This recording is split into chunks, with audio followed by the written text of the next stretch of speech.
Pedro esclarece a igreja.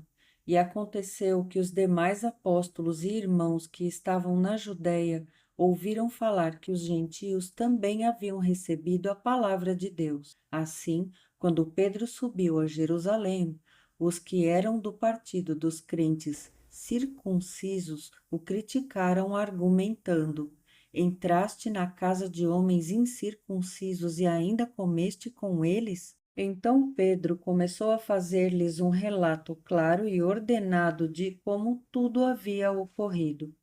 Eu estava em oração na cidade de Jope e, num súbito êxtase, tive uma visão. Algo parecido com um grande lençol descia, baixado do céu, preso pelas quatro pontas até chegar bem perto de mim. Olhei para dentro dele e observei que havia ali quadrúpedes da terra, animais selvagens, répteis e aves do céu.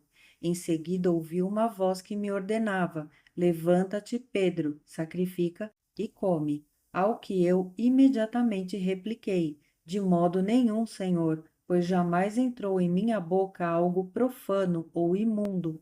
Porém a voz falou do céu pela segunda vez: Não consideres impuro o que Deus purificou.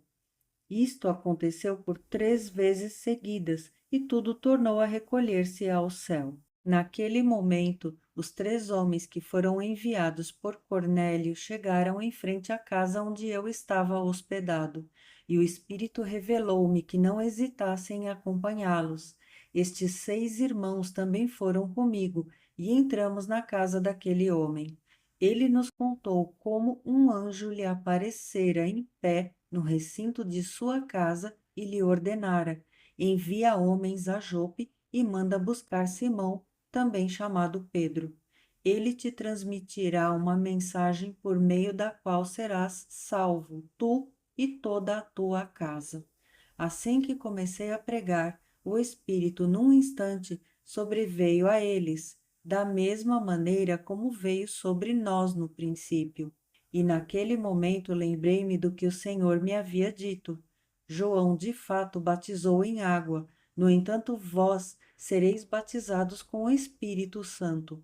Portanto, se Deus lhes concedeu o mesmo dom que dera igualmente a nós, ao crermos no Senhor Jesus Cristo, quem era eu para pensar em contrariar a Deus? Diante do que for exposto, ninguém apresentou qualquer outra objeção e passaram a glorificar a Deus, exclamando: sendo assim, Deus concedeu até mesmo aos gentios o arrependimento para a vida. Os crentes são chamados cristãos. Então, os que haviam sido dispersos por causa da perseguição desencadeada com a execução de Estevão se espalharam até a Fenícia, Chipre e Antioquia, não divulgando mensagem a ninguém além dos judeus. Alguns deles, entretanto, eram de Chipre e de Cirene, e quando chegaram até Antioquia, pregaram também aos gregos, apresentando-lhes o evangelho do Senhor Jesus. A mão do Senhor estava com eles, e muitos creram e se converteram ao Senhor.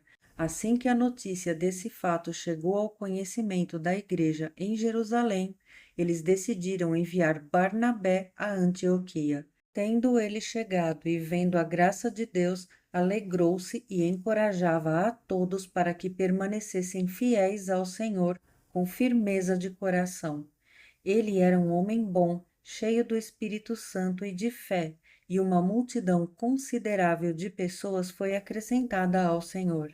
E aconteceu que Barnabé decidiu viajar para Tarso, a fim de encontrar-se com Saulo. E assim que o achou, levou-o consigo para Antioquia. Então, durante um ano completo, Barnabé e Saulo se reuniram com aquela igreja e ensinaram a muita gente. Em Antioquia, os discípulos foram pela primeira vez chamados cristãos. Profecia: fome em todo o império. Naqueles dias desceram alguns profetas de Jerusalém para Antioquia. Um deles, chamado Ágabo, levantou-se e, pelo Espírito, predisse que uma grande fome assolaria a todo o mundo romano, o que de fato veio a ocorrer nos dias do reinado de Cláudio. Então os discípulos, cada um segundo as suas possibilidades, resolveram providenciar ajuda para os irmãos que viviam na Judéia. E assim o fizeram, enviando suas ofertas aos presbíteros pelas mãos de Barnabé e Saulo.